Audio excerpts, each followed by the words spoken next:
Hola a todos y bienvenidos a la última charla, al último foro web de la Red Global de Periodismo de Investigación de este año. En esta oportunidad conversaremos con periodistas de dos de las grandes investigaciones de periodismo de datos que han salido en 2020, los explotadores del agua y Chavismo Inc. Les agradezco a todos por los que se unen y participan en esta charla y a los que participaron en los 4 encuentros que tuvimos a lo largo de los últimos meses. Les recuerdo que estamos tomando preguntas y respuestas en la opción de preguntas y respuestas de Zoom y las estaremos respondiendo hacia el final de la charla, y que la Red Global de Periodismo de Investigación tiene un boletín que se envía de manera mensual y el que se pueden suscribir en el enlace que dejaré en el chat para que estén al día con todas nuestras actividades. Empezamos el evento y hablará Iván Ruiz, editor de Conectas, y quien se encargará de moderar este encuentro. Muchas gracias. Bueno, hola a todos, los saludos de Buenos Aires, ¿cómo les va? Espero que estén muy bien. Gracias, Mariel, por la presentación. También gracias a la Red Global de Periodistas de Investigación por la invitación para conducir, para moderar esta charla. Hoy bastante nutrida, veo que somos un montón en el Zoom, así que vamos a conversar justamente y hablar con quienes son los integrantes de dos equipos que hicieron grandes trabajos de investigación, de los más impactantes, le diría, en español durante este 2020, que ya por suerte estamos cerrando, esta es la última de las charlas de la red. Vamos a hablar con el equipo que hizo Los explotadores del agua, de Mexicanos contra la Corrupción, una investigación que acaba de ganar hace un par de meses el premio mayor de la Conferencia Latinoamericana de Periodismo de Investigación, Javier Valdés, así que felicitaciones para ellos también, los integrantes del equipo. Y vamos a conversar también con quienes hicieron Chavismo Inc., este proyecto que intentó ponerle un número a la corrupción chavista y a seguir la ruta del dinero en distintos países, en 10 países de la región. Acaba de ser también seleccionada como una de las mejores historias, de las 10 mejores historias en español de este 2020 por esta misma red, por la red de periodistas de investigación. Así que un poco vamos a intentar charlar y vamos a intentar que nos cuenten cómo se hizo la investigación, el detrás de escena, la cocina, y además, y les diría que lo más importante para quienes nos escuchan, sobre todo si son periodistas, que nos cuenten qué herramientas usaron para tratar los datos, las bases de datos grandes que utilizaron en ambos proyectos, para visualizar también todos esos datos, que es un plus muy, pero muy importante de estas investigaciones. Mientras estaba leyendo y repasándolas, les recomiendo que lo hagan si todavía no lo hicieron, están en la web, ahora pasamos los links por el chat. Pensaba que quizás, si estaríamos hablando de hace 10 o 15 años, serían casi libros estas investigaciones, porque en la mayoría de los casos son en uno 8 historias, en otro 10 historias. Es realmente impresionante la cantidad de información que se manejó en ambas investigaciones y que solo la tecnología nos puede permitir ahora con los micrositios poder visualizar de una manera, digamos, interactiva y también atractiva para el lector tanta información en la web. Así que la modalidad va a ser, vamos a conversar un rato, voy a hacerles preguntas a los integrantes del equipo durante 45 o 50 minutos y después ustedes pueden dejar las preguntas ahí en la solapa del chat y las preguntas y respuestas, pueden dejarnos las preguntas que vamos a seleccionar para los participantes. Si quieren, y le agradecemos darle difusión a esta conversación, pueden hacerlo en redes sociales, en Twitter, con el hashtag charlasGIJN. Así que si quieren darle difusión, bienvenido. Paso a presentar, voy a tomarme la licencia de leer a quienes son cada uno de los que nos acompañan hoy.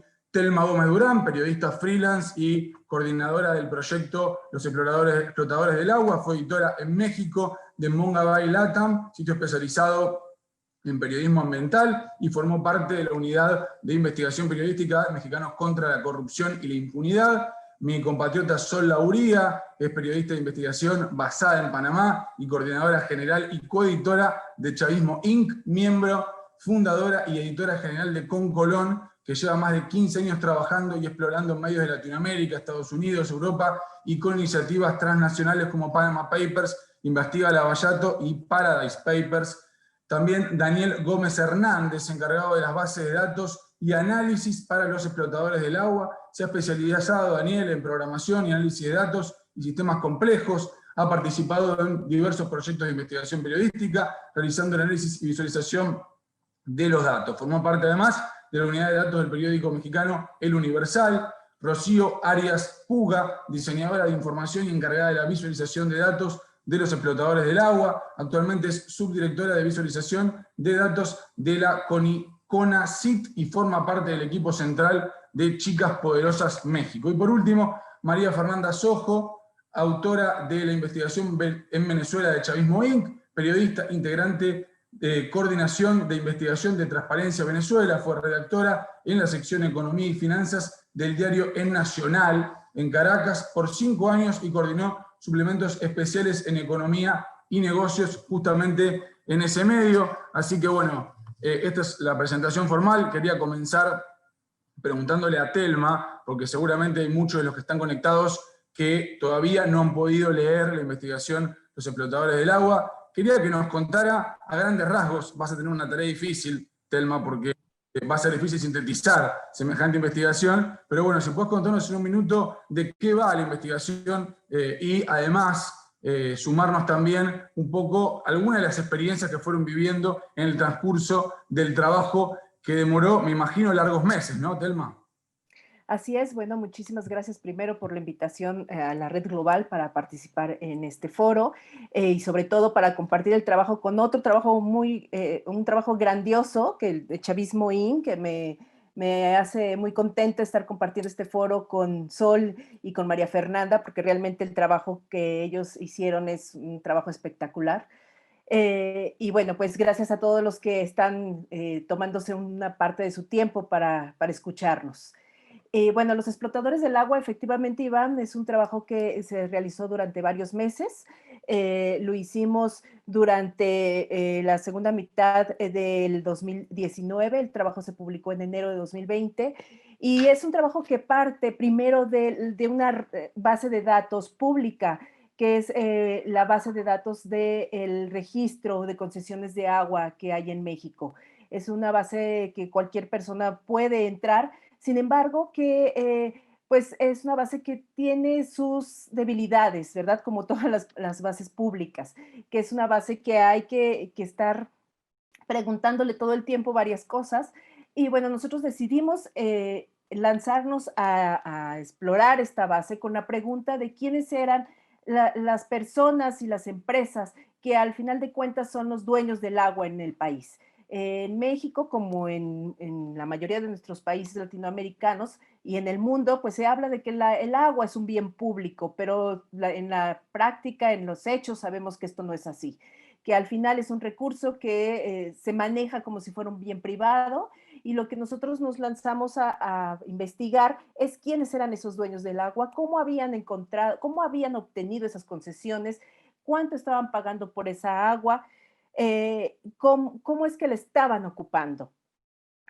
Bueno, y también, bueno, hay que subrayar que para nosotros fue vital conocer cómo se diseñó la ley de aguas que está vigente en México desde 1992, porque esa ley es la que ha permitido varias cosas que están en esa ley, son las que abrieron la puerta para que el agua y las concesiones de agua fueran acaparadas. Entonces, bueno, el trabajo que hicimos de esa base fue identificar por cada uno de los 32 estados de México quiénes eran los principales acaparadores de concesiones del agua. No solamente nos quedamos con los nombres que empezaban a surgir en esa base, al hacer un análisis primero de esa base, sino que el trabajo consistió también en esos nombres, corroborarlos y además ver si eran accionistas, si tenían empresas, si parte de su familia, sus familiares también tenían concesiones, porque cuando hacíamos este trabajo veíamos que muchas de esas personas y de esas empresas no solamente tenían concesiones en un estado, sino los tenían en varios, o que ellos a su nombre tenían concesiones, pero también tenían concesiones sus empresas, las empresas de las que tenían. Entonces, cuando empezábamos a hacer ese cruce de información y a crear nuestras propias bases de datos, una por cada uno de los 32 estados, vimos que pues al final estos nombres pues tenían toda una red de concesiones. Y bueno, otra de las preguntas que nos fuimos a resolver y que eso lo vamos explicando en cada uno de los 8 reportajes que incluyen la investigación es cuáles eran esos mecanismos esas puertas que hacían que consiguieran estas concesiones. Entonces, bueno, nos encontramos que en México existe un mercado negro de concesiones del agua, que sobre todo es un mercado muy pujante, por decirlo de alguna manera, muy activo, en estados donde ya tienen una crisis hídrica, donde ya se vive un problema del agua. En Chihuahua, por ejemplo, que es un estado desértico, pues encontramos que no solamente está este mercado negro del agua, sino que también se falsifican y se venden documentos falsos de concesiones de agua, que eso ha llevado a que estas personas sean acumuladores de concesiones, porque lo que también empezamos a ver, y es algo que creo que es una discusión que se va a escuchar cada vez más, es que estas concesiones de agua, pues al final de cuentas se están manejando como eso, como bienes privados que se están vendiendo y que ahora pues también se abre la puerta para que se vendan incluso en la bolsa. Eh, entonces, bueno, también encontramos casos en regiones en donde se supone que los estudios técnicos, los estudios científicos decían que ya no había manera de dar más concesiones, pues resulta que empresas mineras hicieron estudios que avalaron o que se tomaron como buenos para otorgar esas concesiones. Encontramos políticos que tienen ranchos, empresas que tienen todo el agua a su disposición porque han encontrado estas concesiones, porque las han comprado, aunque en los hechos no se hable de compra, pero sí así ha sido, las han comprado, y a su alrededor pues las comunidades están secas. Entonces parte de nuestro objetivo también no era solamente mostrar eh, esas fallas en la ley, esos casos de corrupción, esos vicios que se tienen en la Ley Nacional de Aguas, que han permitido la existencia de estos acaparadores, que han permitido la existencia de estos explotadores del agua, sino que también nosotros queríamos reflejar cómo esta ley y este sistema de concesiones de agua ha permitido un desequilibrio y las consecuencias de ese desequilibrio en el reparto del agua, las consecuencias sociales, porque esto no es solamente un asunto de si abres la llave y sale el agua en tu casa, sino tiene una serie de consecuencias que se miran sobre todo en comunidades rurales, en los campos de Chihuahua, que están generando conflictos, incluso ya violentos en el país. Y pues bueno, esa fue parte de nuestra exploración. Para nosotros era muy importante el, en los datos que nosotros encontramos, que los lectores que se acercaran a nuestro trabajo pudieran tener la posibilidad de mirar y de entender la dimensión de el tener este acaparamiento de agua.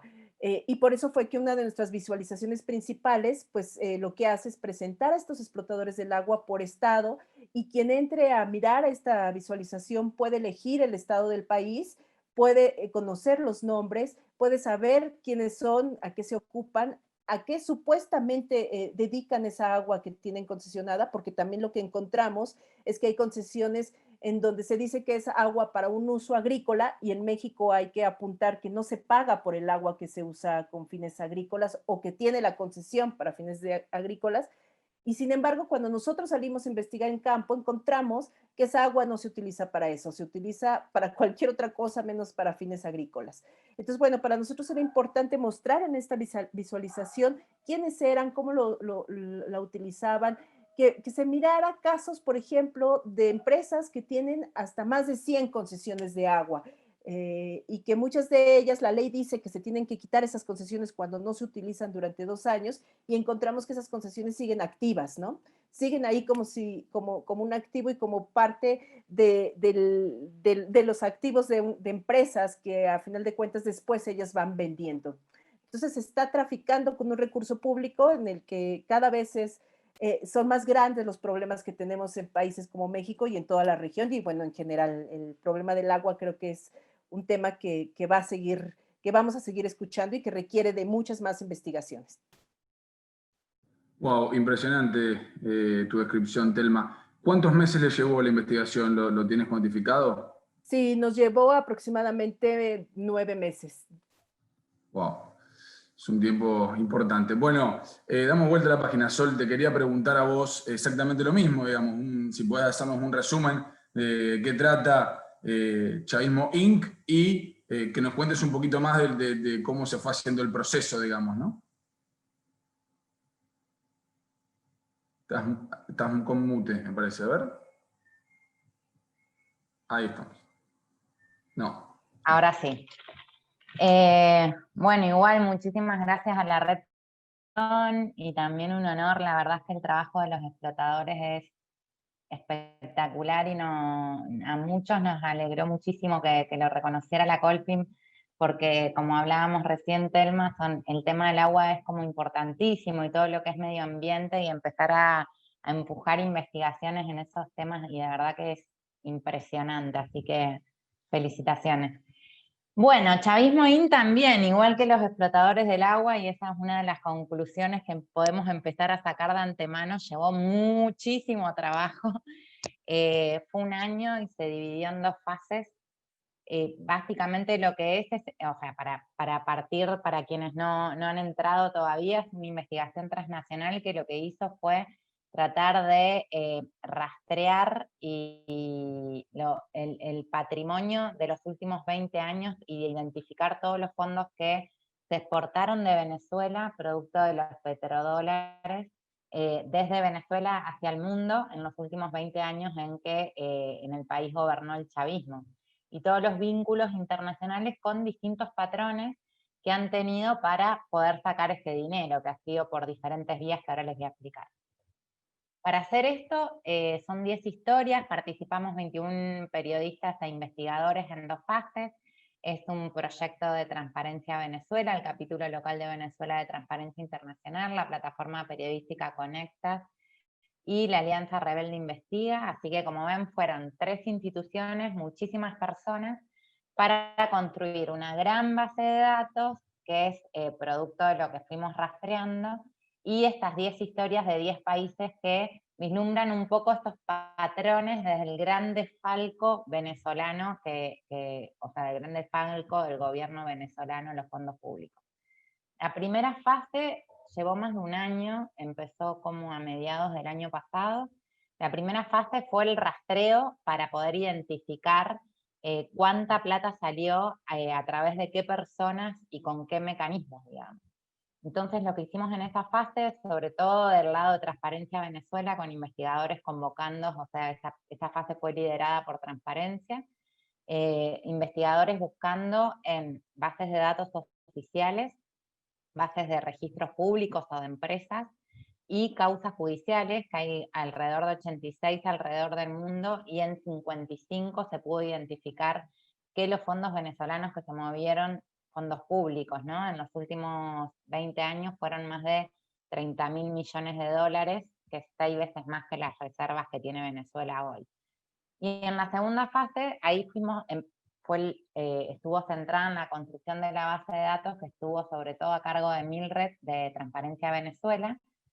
Y en la segunda fase, por una alianza con Conectas y Alianza Rebelde Investiga, se sumaron periodistas para contar las historias desde cada uno de los países. O sea, hubo patrones claramente identificados que resultaron de esa base de datos, y esos patrones indican que el dinero se fue a través de diferentes mecanismos. Uno fue a través de, si se quiere, un esquema como el de Lavajato o Panamá Papers, ese tipo, que fue a través de Panamá, Estados Unidos y España, y recientemente también con inversiones individuales e inmobiliarias, perdón, se sumó República Dominicana, que esa historia la hizo Félix Tejero, que está basada en República Dominicana. A través de estos países se usaron para fugar dinero a través de distintas figuras, inversiones inmobiliarias difíciles de rastrear, o sea, abrían empresas, compraban o invertían en emprendimientos inmobiliarios, a través de distintas operaciones financieras, como inversión en fondos, falsificación, fraude, a través, como en el caso de Panamá, de abrir sociedades y asociadas a esas sociedades un montón de operaciones en un montón de países alrededor del mundo. En la base de datos tenemos más de 1000 agentes con instituciones, desde donde se chupó el dinero, digamos, y son 61 países, digamos, vinculados a estas personas con más de 3000 interacciones. Las historias están, entonces, por un lado, estas del sistema offshore, digamos, que habilita esconder o perder dinero de las autoridades, digamos, que hace más difícil el rastreo. Y también países como Argentina, que le hiciste vos, Iván, El Salvador, Nicaragua, Bolivia, que tuvo que ver más con alianzas estratégicas con los gobiernos que estaban en ese momento, los presidentes que estaban en ese momento, y que la fuga o la exportación de dólares fue a través de fideicomisos, inversiones petroleras, agroindustria y demás. Lo cierto es que es de una magnitud enorme, obviamente no incluimos todo, porque la primera base de datos digamos, que se construyó tenía más de 5.000 agentes y personas de interés en Venezuela, todas vinculadas a las cuestiones públicas, ¿no? No era gente X, pero solamente dejamos los que tenían un documento oficial de aval, digamos, los que pasaron el chequeo, digamos. Entonces fue mucho trabajo, fue un trabajo de hormiga, o sea, que no era un leak que te venía dado o una base de datos que chupabas de un lugar, sino que una construcción en la que participó mucha gente rastreando en cada país. Yo, por ejemplo, rastreé en Panamá una lista de 5.000 personas de Venezuela, viendo que muchísimos habían hecho muchísimas cosas con esas sociedades anónimas. Entonces, para concluir y dejar una idea de con qué tiene que ver esta historia, es como si fuera un lavajato al revés, digamos. Odebrecht lo que hizo fue, con un montón de millones de dólares que tenía, o sea, lo que hacía era buscar alianzas políticas, pagar sobornos, y para poder pagar esos sobornos movía a través de paraísos fiscales. Acá se pagaban sobornos en Venezuela, se hacían alianzas con empresarios amigos del régimen y movían ese dinero a través de operadores financieros que, según la época y el sector al que pertenecían, casi todos tenían uno, o tienen, no sé si tienen, digamos, más afín, movían ese dinero a través del mundo de diferentes maneras.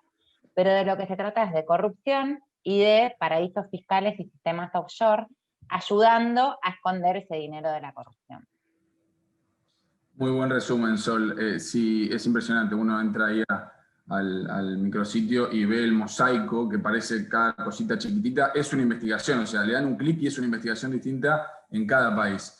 Así que bueno, ya he hecho una generalidad sobre de qué va cada trabajo. Le quería preguntar por el tema de los explotadores del agua a Daniel, que es quien manejó las bases de datos. Cuando uno entra al micrositio y lee el proyecto, ve que hay, no solo está en los títulos de propiedad del agua, ¿no? Que es como nos contaba Telma recién, la primera base que nos enteramos que es la que da el puntapié inicial de investigación.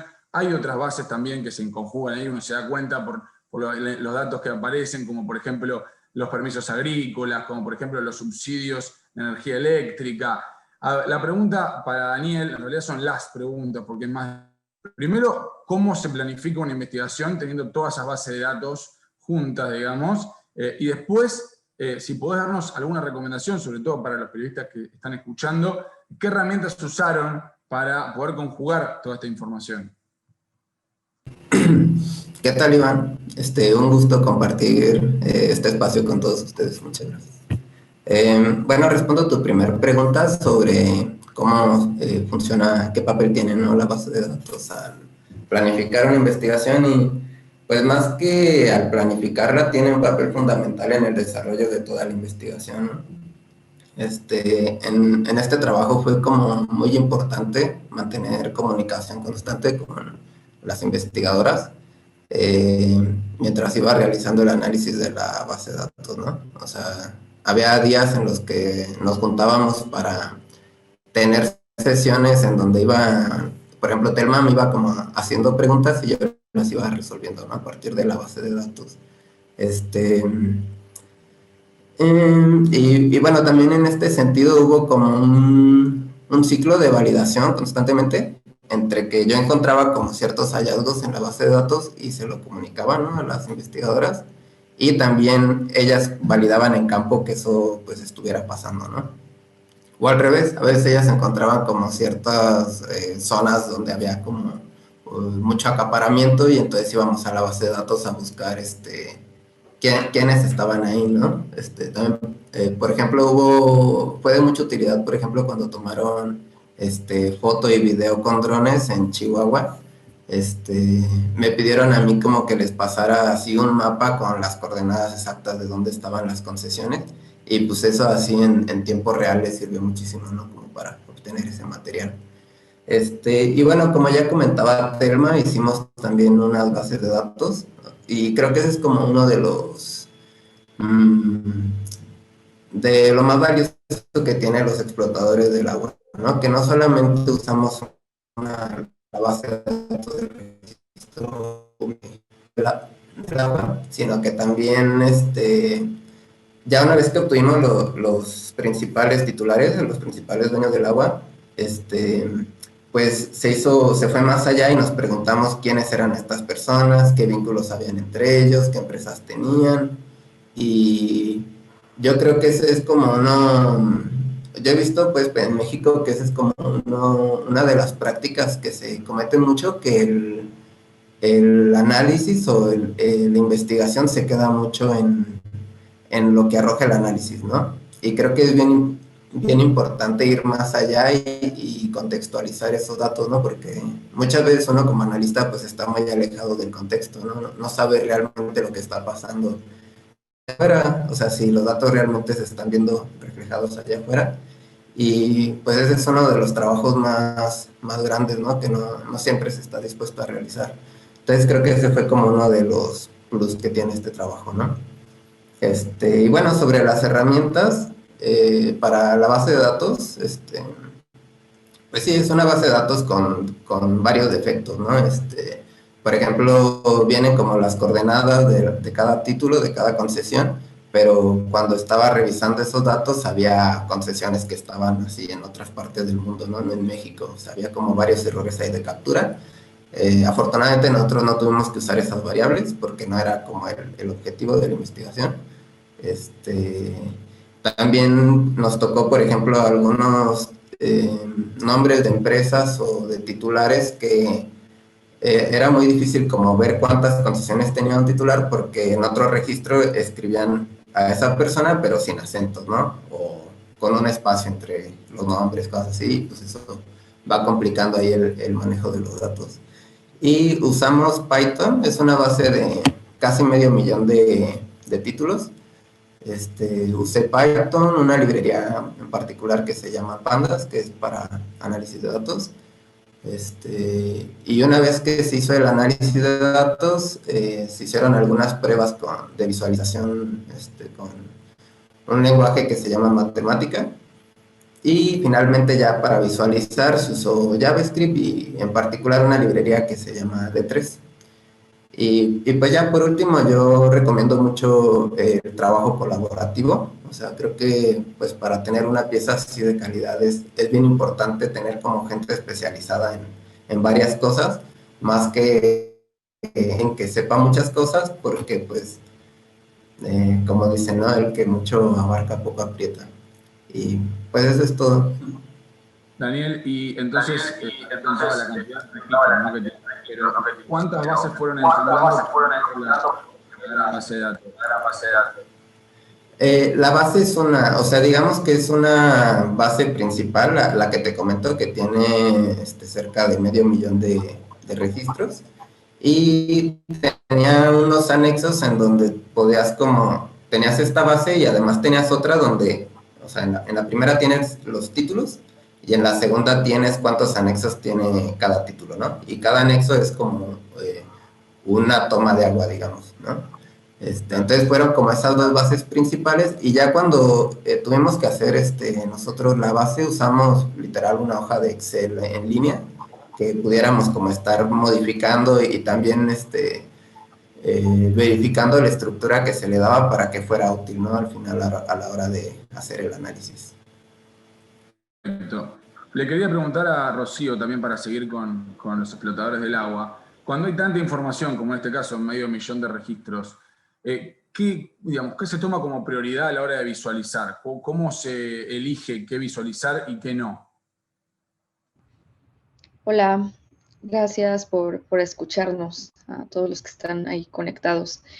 Pues fundamentalmente creo que es importante pensar o ponernos en los zapatos de los usuarios, que al final del día son los ciudadanos sea, en principio de México, y quizás personas que estén en ese mismo lugar en otros lugares del mundo, y cuestionarnos, ¿no? ¿Qué es lo que quisiera saber un ciudadano acerca de el uso que se le da al agua, o quién tiene la concesión del agua, etcétera? Luego ya, si nos vamos por el lado de la cantidad de datos, pues sí es súper importante lo que mencionaba Daniel, como tener esta comunicación con las investigadoras respecto a qué enfoque se le quiere dar, ¿no? Como dice Daniel, una base tan grande, se tiene que trabajar de diferentes lados. A lo mejor en una sola visualización no puedes demostrar todo, ¿no? Ni hay manera, supongo, y si sí, pues va a ser compleja de leer y de entender para los usuarios a los que nos queremos enfocar. Entonces, lo que hicimos fue ir eligiendo y priorizando la información.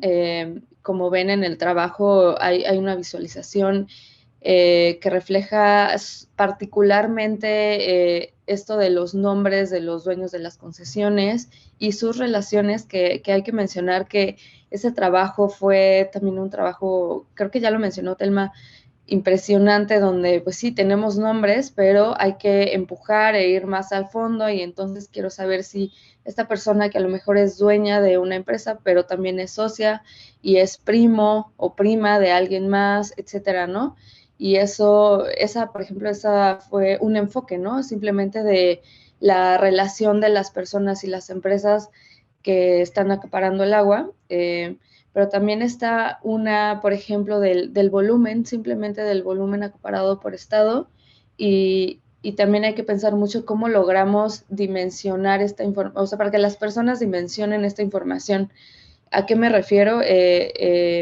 Por ejemplo, nosotros al final decidimos utilizar como referencia el volumen de la pirámide del Sol, que, como ven en las visualizaciones, es de 1.400.000 metros cúbicos, que hay, por ejemplo, Telma se dio la tarea de buscar a arqueólogos especializados que supieran realmente el volumen, porque quisimos también salir un poco de la caja en México se usa mucho el volumen del Estadio Azteca, ¿no? Entonces, cuando quisimos elegir qué figura usar para dimensionar esta información, pues nos dimos cuenta que, además de que no queríamos que esa fuera la referencia, pues el Estadio Azteca se queda corto, ¿no?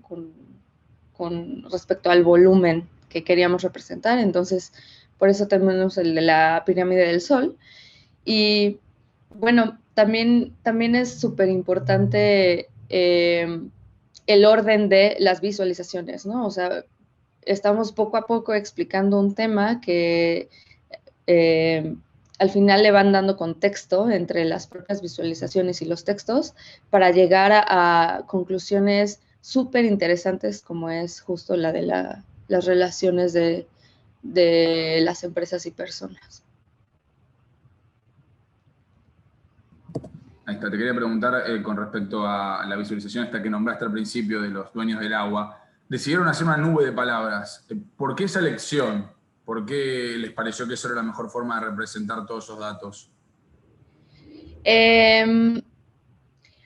Pues esa elección fue porque, de alguna manera, si ven que hay como esferitas que representan el volumen, y luego que son las líneas, también nos guiamos mucho en la estructura, digamos, del agua, H2O, que son como dos bolitas de hidrógeno, por así decirlo, y una de oxígeno. Entonces queríamos que a la gente se le hiciera la referencia así de, claro, el agua. Y a la vez, las uniones que juntan estas bolitas, pues son las mismas uniones que unen a empresas con personas y viceversa. Eso, y que además queríamos que se viera y que se notara esta unión, o sea, que fuera evidente y que las personas tuvieran chance de, además de ver esta representación muy gráfica donde puedes comparar el volumen, o sea, hay bolitas pequeñas, hay bolitas más grandes, las líneas son de diferente color y cada color, abajo sale un listado de de qué se trata la concesión, ¿no? Lo que decía Telma, que de uso agrícola, de uso industrial, de uso público, creo, hay varios usos, y también queríamos que se viera todo eso, sintetizarlo en una visualización, pues es una labor importante. También hay veces que está bien decidir mejor desechar información para no opacar otra que nos interesa más mostrar, ¿no? O, por ejemplo, si hubiéramos elegido un mapa, pues sí, o sea, a lo mejor podemos ver que hay más concesiones en tal lado, pero se pudo haber visualizado esa unión entre que a lo mejor alguien en Nuevo León también tiene en la Ciudad de México, ¿no?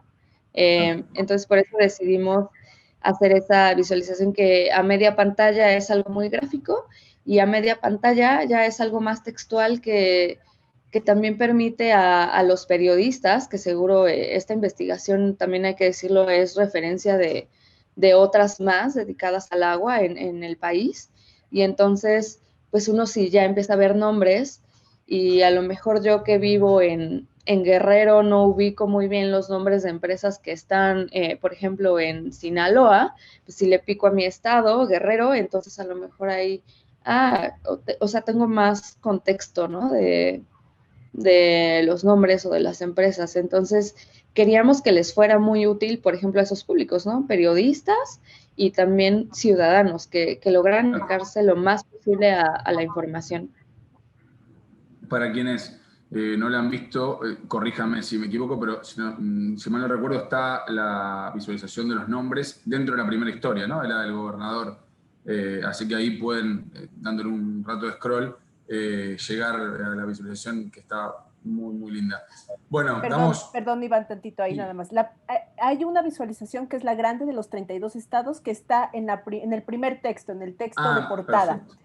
Y en Perfecto. la primera historia del gobernador, ahí está la visualización dedicada a los políticos que tienen concesión. Esa, la de los políticos, ahí está. Bueno, gracias, Telma. Damos vuelta a la página, hablamos un poquito de Chavismo Inc. Le quería preguntar a Sol, ella estuvo a cargo, coordinó una investigación transnacional de 10 países, imagínense, 10 países, encima del contexto también de pandemia. Le quería preguntar que nos cuente un poquito de la experiencia de hacer periodismo transnacional y que nos dé 3 consejos a los periodistas sobre cómo se manejan grupos así tan grandes y tan diversos geográficamente.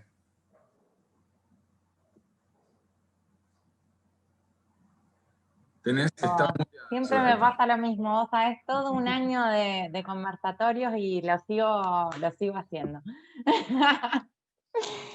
Les iba a decir que no lo hagan, pero por suerte estaba en mute. No, mentira. La verdad es que en general, a ver, como tuvo estas 2 fases, la primera fase que acá está Mafe, que también es periodista, pero también es la pata venezolana con transparencia, fue con Merchi, Milred, Mafe, Karina estaba en Argentina, José Bautista en España, Sugelis en República Dominicana se sumó luego, y Jessica Carrillo en Estados Unidos. Y ahí fue la fase de rastreo y de investigación, digamos. Lo que hicimos fue la mayoría éramos mujeres y la verdad que eso creo que lo hizo mucho más fácil, no se ofendan los muchachos. Fue la construcción de esta base de datos enorme, que después hubo que procesar y que eso, como contaba Daniel, tiene sus problemas. A mí siempre me gusta contar como el lado B de las investigaciones, porque por ahí alguien se suma acá a este conversatorio, nos está escuchando y piensan que estamos rodeados de robots y que hacemos todo en un segundo, y no, se sufren errores, las bases cuestan un montón. Recién preguntaba algo, cómo hacer cuando los nombres no están iguales. Bueno, hay que normalizar la base, son distintas, pero digo, es mucho trabajo y es mucho renegar, decimos en Argentina, o sea, se sufre, no es algo que, ¿no? que sale así, que estamos todos de acuerdo en palmar belleza, no, para nada. Sobre todo en estos temas de datos, ¿no? Y es mucho tiempo, estar sentado mucho tiempo, chequear cada dato, volver a chequear que el nombre se escribe con S y no con Z, porque con Z es otra persona, entonces cuesta. Y igual como consejo, me parece que lo fundamental, después se sumaron toda la red de Conectas con Conectas Hub, que la mayoría eran colegas y amigos, son colegas y amigos con los que ya había trabajado bastante. Soy parte de la red también, y ahí haciendo coequipo con David González, que también editó todo, y con Carlos Huertas y Lisette Bond de Alianza Rebelde. Bueno, como todo esto lo menciono porque, claro, era mucha gente, incluso instituciones aliadas, muchos periodistas, mucha gente también diversa. Estaba el programador Mariano Angeletti, la pata de la base de datos, la pata del periodismo. Entonces sí, en un año de pandemia, o sea, fue un desafío realmente enorme sacarlo. Cuando lo publicamos no sabíamos si llorar, descorchar o qué, ¿no? Pero creo que la clave es organización, o sea, hay que organizarse muy bien porque si no es un lío. Acuerdos, o sea, la confianza mutua es muy importante, eso también. No es que no puede, y en este sentido digo comprensión y adaptación, porque van a pasar cosas, van a pasar cosas. Se pierde la base, no se grabó el trabajo de todo un día, a alguien le dio COVID o algún familiar. La pandemia nos metió en nuestras casas cuando nuestro trabajo es estar en la calle, consultar fuentes que no se querían juntar, personas de riesgo que nos iban a pasar información pero no, oficinas que cerraban.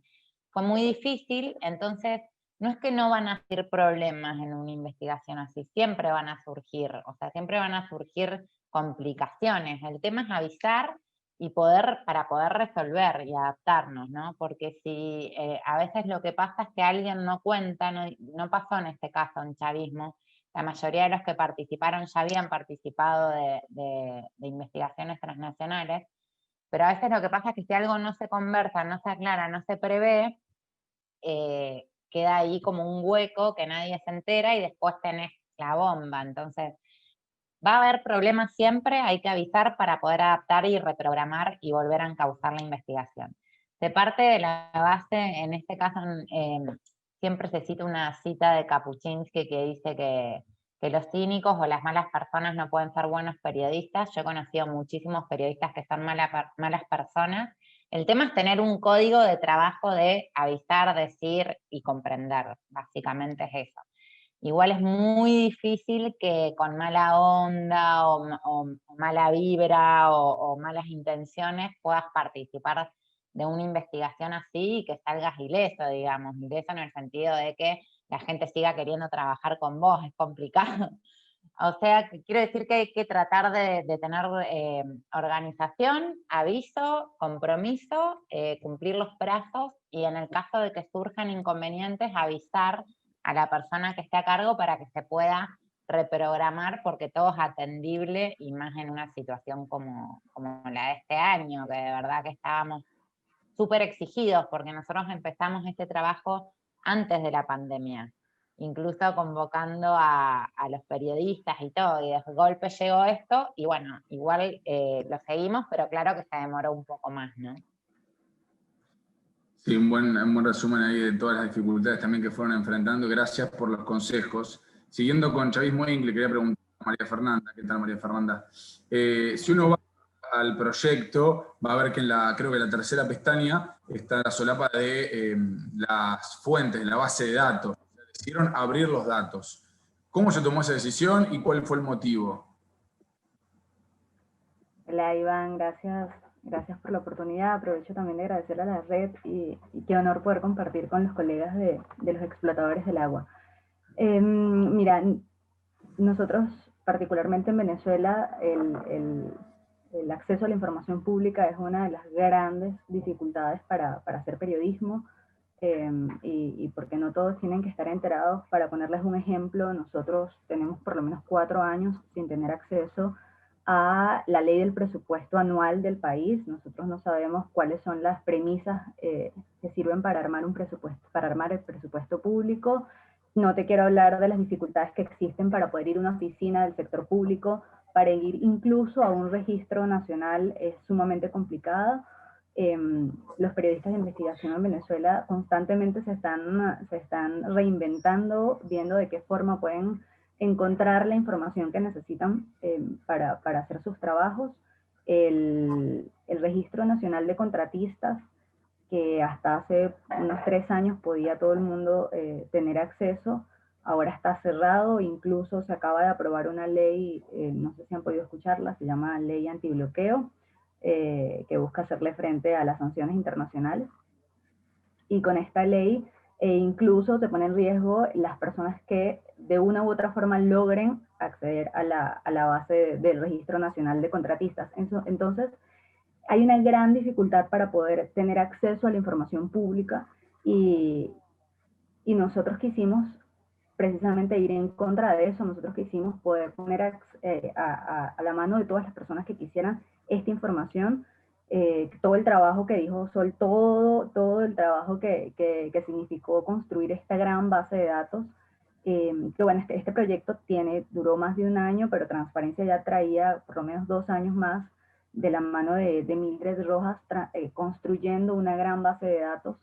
Entonces, bueno, es un trabajo de muchísimo tiempo que ya una vez que estaba hecho, ya una vez que se había limpiado esa base de datos, que fue, como comenta Sol, un trabajo bastante arduo, no nos lo queríamos quedar nosotros. O sea, el propósito era que estuviera a disposición de todas las personas que quisieran, para que no solamente se quedaran esas 10 historias que están cuando las personas ingresan a Chavismo Inc., sino que cualquier investigador de Argentina, cualquier investigador de México, cualquier investigador de Panamá, de España o de cualquiera de los países que participaron en esta investigación, o de otros, pudiera ingresar a esa base de datos, puede incluso descargar esa base de datos y tenerla como insumo para los proyectos que se quieran hacer de aquí en adelante. O sea, la idea es poder esta base que pueda ser manejada por todo el que la necesite, y que pueda servir como un trabajo de referencia para futuras investigaciones incluso. Entonces, bueno, ante la opacidad, transparencia y ante todas estas dificultades para acceder, pues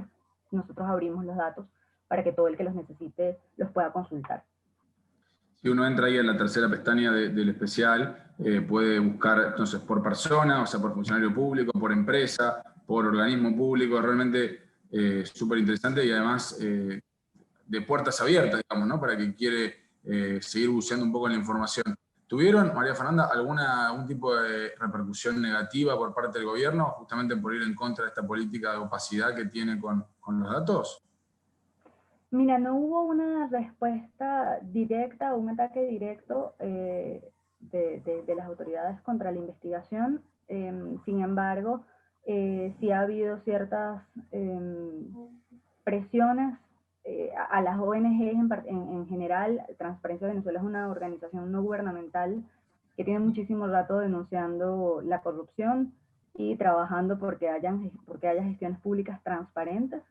Y bueno, en los últimos días ha habido mucho ataque de parte de las autoridades en contra de las ONGs, no en particular en contra de Transparencia, pero sí, digamos, no solamente en contra de Transparencia, sino también en contra de otras organizaciones de la sociedad civil. No sabemos si se debe precisamente a este tipo de investigaciones, pero bueno, todo suma. Sin embargo, nosotros estamos dispuestos a seguir haciendo todo nuestro trabajo, tomando todas las medidas de seguridad posibles. Este año, además, en medio de las pandemias, nos tocó reforzar todos los que son nuestros protocolos de seguridad. Y bueno, forma parte de hacer periodismo en esta circunstancia. Afortunadamente contamos con unos aliados brutales. El trabajo de la mano de Conectas fue un trabajo maravilloso, igual de la mano de la Alianza Rebelde Investiga, que además están aquí en Venezuela con nosotros, digamos, viviendo los mismos riesgos. Pero todo este trabajo te ayuda además a reforzarte, el validar, el verificar toda la información que estás publicando, también te ayuda a crear, pues digamos, protección frente a cualquier tipo de ataques. Aquí estamos. Muchas gracias, María Fernanda. Me queda una pregunta en el tintero, que es la última. Ya tenemos que pasar las preguntas. La hago rapidito, es para Telma. Cambiando un poco, volvemos al tema del agua, a los explotadores del agua. Una de las cosas más sorprendentes cuando uno mira el proyecto es el tema de las visualizaciones con drones. Algo había mencionado Daniel, que también es parte del equipo. Le quería preguntar, digamos, si tuvieron algún tipo de dificultad a la hora de filmar o después de publicar por digamos, las imágenes de dron, son realmente impactantes y muestran muy claro, ejemplifican muy claro el foco de cada una de las investigaciones, ¿no? De lugares secos y lugares que tienen realmente agua. ¿Puedes contar brevemente cómo fue desde la idea hasta el día después del uso de drones? Claro que sí. Para nosotros era vital que mostráramos eso también, que visualmente se mirara, no solamente en la parte de la base de datos y en la muestra de la visualización y en la parte narrativa de los textos, sino que también se mirara esa desigualdad en el asunto del agua. Entonces, por eso se eligió los drones y también se eligió para poder ingresar e investigar en lugares en donde no podíamos entrar a pie. Para el reporteo en campo, porque en lugares como por ejemplo Chihuahua o en Zacatecas, donde se hizo el trabajo de la mina,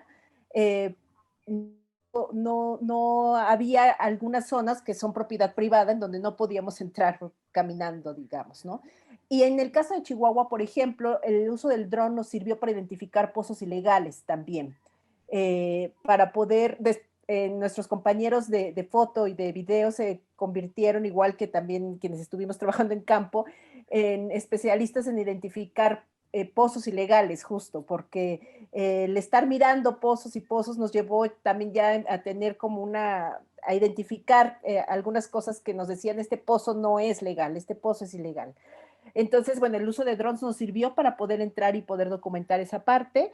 En campo se tuvieron algunas precauciones porque sí hubo zonas en Jalisco, por ejemplo, en donde hay lugares, desafortunadamente en México, hay lugares en donde el control del territorio lo tienen el crimen organizado. Y en donde hay que entrar con cuidado, con reservas, ¿no? Aunque sean lugares públicos, digamos. Entonces, ahí lo que hicimos fue tener protocolos de seguridad para poder saber en todo momento en dónde estaba el equipo. Los equipos no salieron a reportear al mismo tiempo, todos tuvieron su espacio para que pudiéramos justo tener control de esa parte. Teníamos muchísima comunicación para saber exactamente en qué lugar estaban. Y el uso del dron, esto que voy a resaltar un poco lo que dijo Daniel, de este trabajo, de que en la base de datos que fue nuestra base madre, digamos, venían las coordenadas de las concesiones. Entonces, para también tomar decisión en qué lugar reporteábamos en campo, hicimos mapeo de esas coordenadas, para saber en dónde se podía entrar, conocer el mapa antes de entrar, o también poder guiar el dron en esos lugares. Entonces, ahí fue vital el poder unir esos conocimientos, tanto de la gente del dron, como de Daniel y el mapeo, y como de las personas de campo, porque también para este trabajo los reporteros, quienes hicieron las investigaciones, en su mayoría son compañeras, un equipo también donde predominan las mujeres, fueron compañeras que son de esos lugares, que viven en esos estados. Entonces, que también ya conocen el contexto. Claro. No tuvimos problemas de seguridad, no tuvimos problemas con el uso de imágenes después de publicado. Okay. ¿Y quien maneja el dron, Telma, es parte de la redacción o se contrata a alguien experto en manejar drones? Ahí estoy perdido. Quien maneja el dron en este caso para este trabajo es Lucía Vergara, junto con Adolfo Valtierra. Ellos dos son el equipo de imágenes. Lucía forma parte del equipo de Mexicanos contra la Corrupción y todos los demás son periodistas freelance. Todos los demás que participamos en el trabajo son periodistas freelance. Pero Lucía, tengo de mencionar que cuando... incluso sacó el dato, que perdón, no lo tengo aquí en la mano, de cuántos kilómetros grabó con el dron, pero Lucía cuando empezó a hacer este trabajo del agua, estaba apenas familiarizándose con las imágenes del dron. Entonces este trabajo también le permitió a ella ya convertirse en una experta en el manejo de imágenes de dron. Horas de vuelo, literal. Así es, horas de vuelo, exactamente. Bueno, ahí le doy paso a Mariel a ver si quiere ya habilitar alguna de las preguntas que fueron dejando en la solapa preguntas y respuestas y en el chat también. Mariel, ¿estás por ahí? Acá. Sí, claro. Voy a empezar con preguntas de periodismo de datos que quizás están más dirigidas a Daniel y a Rocío, el que prefiera contestar. Preguntan que cuáles son las herramientas que recomiendan para alguien que se está iniciando en periodismo de datos. Hay una pregunta que ya medio mencionaron, pero si quieren ahondar un poco, ¿cómo pueden hacer para limpiar las bases de datos que repiten un nombre pero tienen errores como mayúsculas, tildes, una palabra repetida o algo así? Y quizás con esta nos pueda ayudar Sol o María Fernanda, que es cómo funciona el proceso del fact-checking para este tipo de investigaciones tan grandes y que incluyen tantas bases de datos. No sé si quiere empezar Daniel. Sí, me parece, Daniel, ¿querés empezar? Ahí. Vale.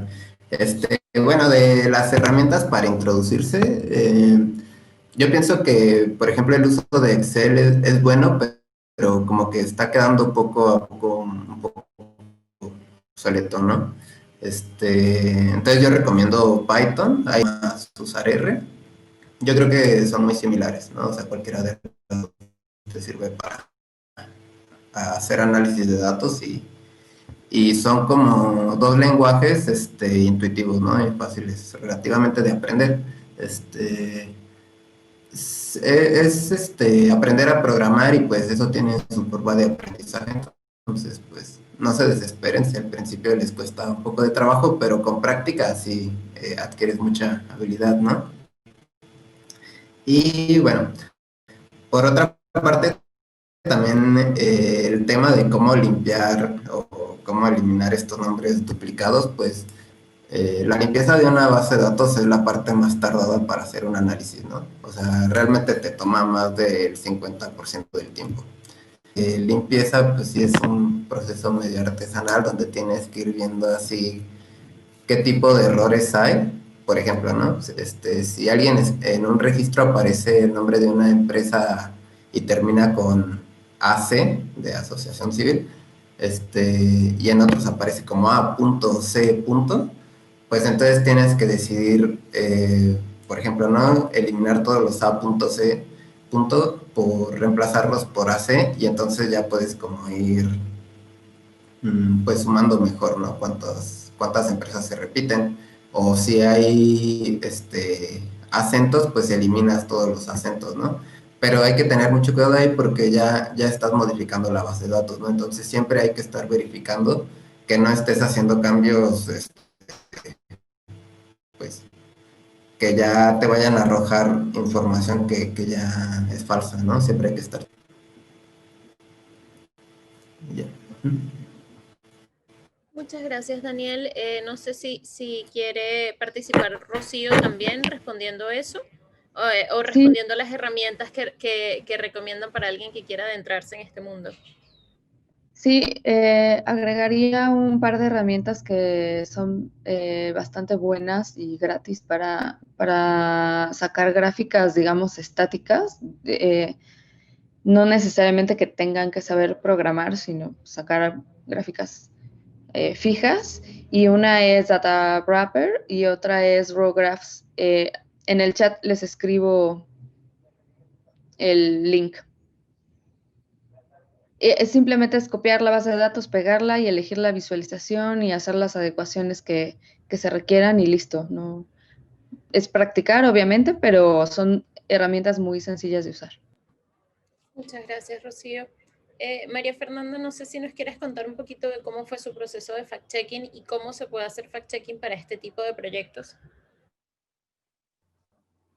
Gracias, Mariel. Bueno, mucha de la información, como comentaba Sol, que teníamos en la base de datos original, que tenía más de 5.000 registros, más de 5.000 personas identificadas, decidimos no sacarla precisamente porque había información que no había podido ser verificada completamente por nosotros, porque había información que de pronto podía comprometer a personas que no necesariamente tenían ningún tipo de vinculación con los casos de corrupción, aunque en nuestra base hay un mensaje que dice que no todas las personas que aparecen allí son personas culpables de algún caso de corrupción, sino que tienen redes o están vinculadas con personajes públicos. Entonces, bueno, lo primero que decidimos fue, bueno, ¿qué de la información que tenemos está respaldada? O sea, tiene su respaldo, que es información verificada, y lo que no estaba verificado, por términos de rigurosidad, decidimos dejarlo a un lado. trabajamos con la mayor cantidad de información oficial posible, información que estuviera documentada, que estuviera respaldada por algún tribunal, por alguna fiscalía, por algún parlamento de los países que identificamos. Pues hicimos también, nos acercamos a las personas a las que estábamos nosotros mencionando, enviamos muchas solicitudes de información que en su mayoría no fueron respondidas, pero se hizo el trabajo de tratar de contrastar también con las personas que estaban siendo mencionadas en el trabajo. No sé si Sol, si quieres comentarles algo más. No, sí, perfecto. Es importante eso en la pata más periodística, digamos, de edición, que en el caso de las historias, todas las personas mencionadas, vinculadas a cualquier hecho dudoso o no, se les envió un cuestionario, que se mandaron más de 100 en realidad, para que pudiesen dar su versión, ¿no? Esto es por dos cuestiones fundamentales. Tres. Uno, la persona merece explicar y tener el espacio para explicar el hecho en el cual aparece vinculado, ¿no? Segundo, el lector merece saber qué piensa esa persona. Y tercero, eso te permite cubrirte en casos de investigaciones que pueden resultar conflictivas o tener repercusiones, cubrirte las espaldas para decir que cumpliste con todo el proceso del periodístico y de buena fe de que la persona pueda tener, digamos, derecho a réplica o a explicar y que esa explicación va a ser incluida en el reportaje. Buenísimo, muchas gracias. La siguiente pregunta creo que es una pregunta que se repite en todos los foros que hacemos y es cómo se puede financiar una investigación así, especialmente una investigación que incluye varias redacciones a lo largo de la región o a lo largo del mundo, ¿no? Como sea. No sé si Telma que participó o que dirigió a los explotadores nos puede contar, e igual me encantaría saber también la respuesta de Sol, pues Chavismo Inc. tiene varias patas internacionales también. Uh-huh.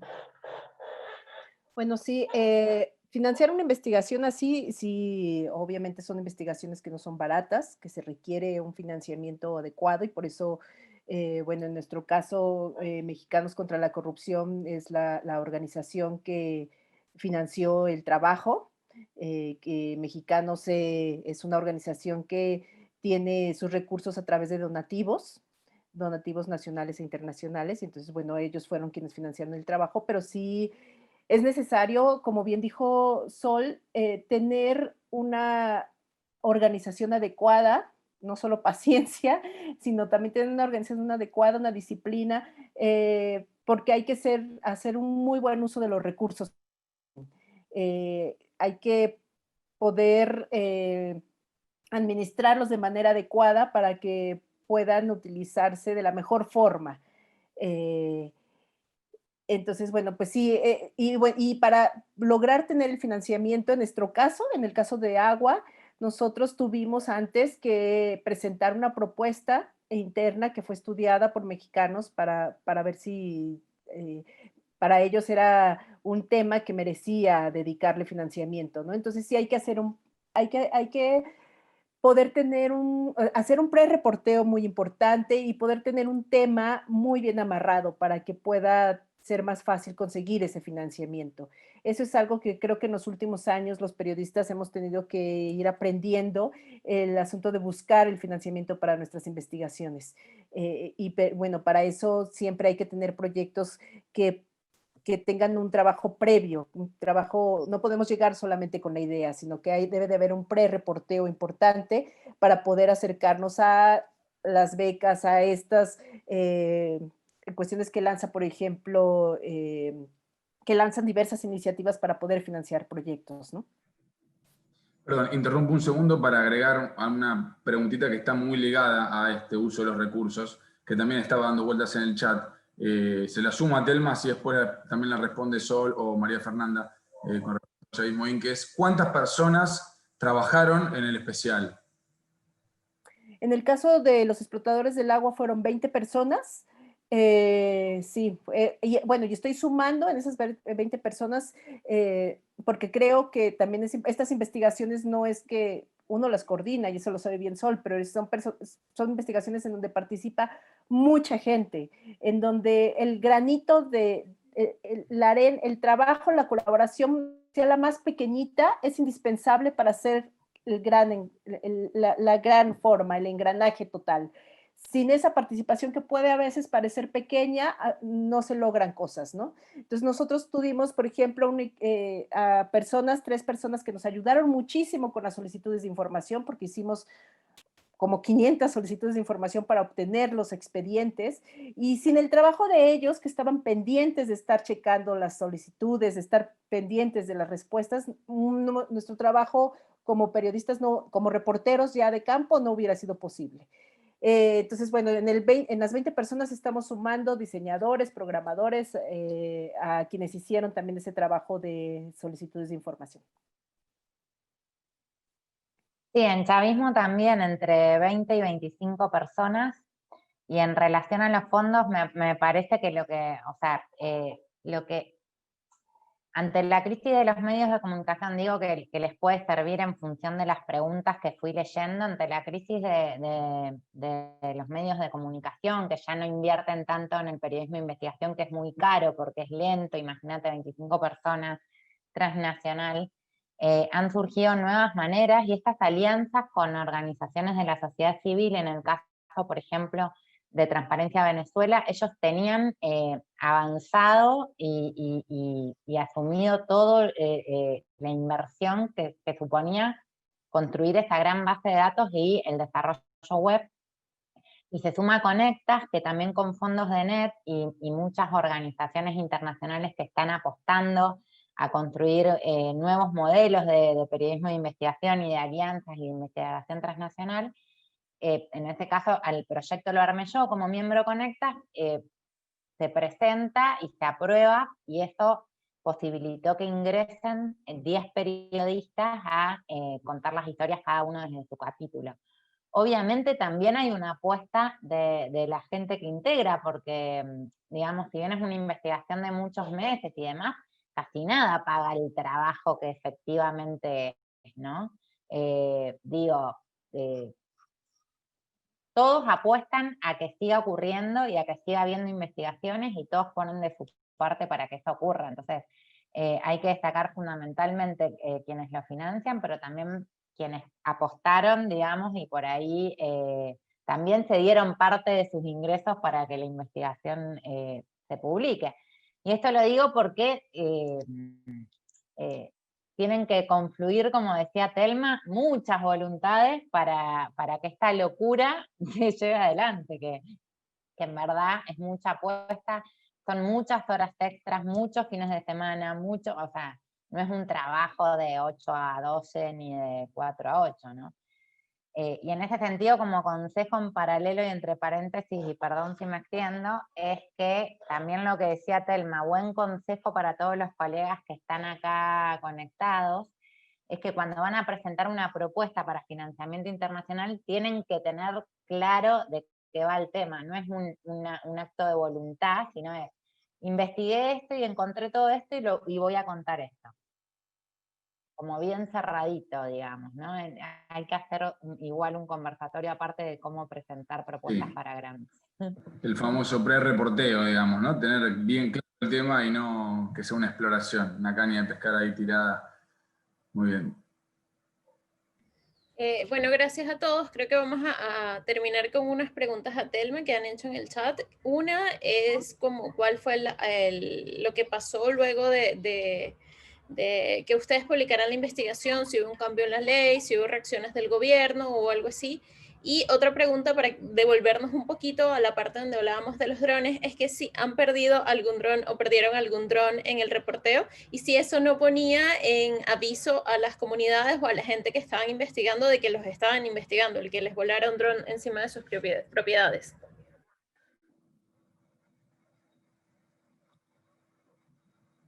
Telma, estás en silencio. Estás en silencio. Perdón. Empiezo con lo del dron, rápido. No perdimos ninguno y no tuvimos en ese sentido ningún problema. Sí, hay que ser cuidadosos, obviamente, y además también hay que conocer la ley de cada país sobre el manejo de drones, que eso también, o sea, para nuestro trabajo periodístico, conocer las leyes, eso es súper importante en todos los temas, ¿no? Y la otra pregunta era sobre, perdona, las leyes, ¿verdad? Sobre la ley, sobre lo que tuvo. Bueno, Sí, exacto. cuando se publicó el texto, que fue toda la investigación, perdón, que fue en enero de 2020, ya había una discusión de meses sobre cambiar esta ley que permite este sistema de concesiones en México. Es una ley que viene de 1992, que no se ha reformado y que no ha cambiado, pese a que tanto investigadores como funcionarios incluso que están encargados del tema del agua ya habían alertado en varios momentos que esta ley permitía que se diera un mal uso y que se creara varios vicios. Pero hasta ahora no se ha cambiado, pese a que hay una discusión bien grande en México y que ya debe de haber una nueva ley. Hay ahorita varias iniciativas de ley para tener un nuevo sistema de concesiones que se están discutiendo y que varias de ellas, incluso unas iniciativas ciudadanas que se están deteniendo por presiones de políticos, empresariales, etcétera. Nuestro trabajo, el impacto, digamos, que tuvo en ese sentido es que organizaciones ciudadanas que han seguido este tema, que además fueron también parte de las fuentes que consultamos, después la información que nosotros tuvimos a ellos les ha servido para documentar también varias cosas que ellos no tenían en el radar, nombres que no tenían en el radar. Incluso nos solicitaron las visualizaciones, si se las podíamos otorgar. En los estados, este trabajo, quien entre a ver, verá que las historias están se tratan, cada una de las 8 investigaciones se trata de historias que están en los estados del país. Y entonces, bueno, también ahí hubo incidencia, digamos, en cada estado, pero también hubo compañeros periodistas que tomaron la información que nosotros traíamos de su estado para ellos crear notas también a partir de lo que nosotros, de los nombres que nosotros estábamos proporcionando para abrir investigaciones. Incluso ahorita hay compañeros que están haciendo investigaciones ya más locales, ya más localizadas en estados o en regiones del país, utilizando parte de la investigación que nosotros hicimos y que era nuestra intención. Como yo les decía en un principio, pues este es un tema enorme, donde todavía falta mucho por investigar y que mejor que esto pudiera también desatar la curiosidad y trabajos a nivel local. Bueno, Telma, muchísimas gracias. Cerramos entonces, Mariel, si te parece, la última charla. Cerramos la charla y cerramos el año de las charlas de la Red Global de Periodismo e Investigación. Gracias a todos por los que participaron en la charla. La verdad que yo sentí que se aprendió mucho con este detrás de escena, con las herramientas, con las cosas que fueron utilizando para armar sus investigaciones, realmente impresionantes, no me canso de decirlo. Seguramente en el transcurso del año van a tener muchos reconocimientos porque son digamos, muy, muy particulares y muy fuera de serie. Así que les agradezco muchísimo también a los que están del otro lado escuchando y aprendiendo de lo que nos contaron. Así que les mando un abrazo grande, que terminen bien el año, que tengan felices fiestas y nos vemos en 2021. Gracias.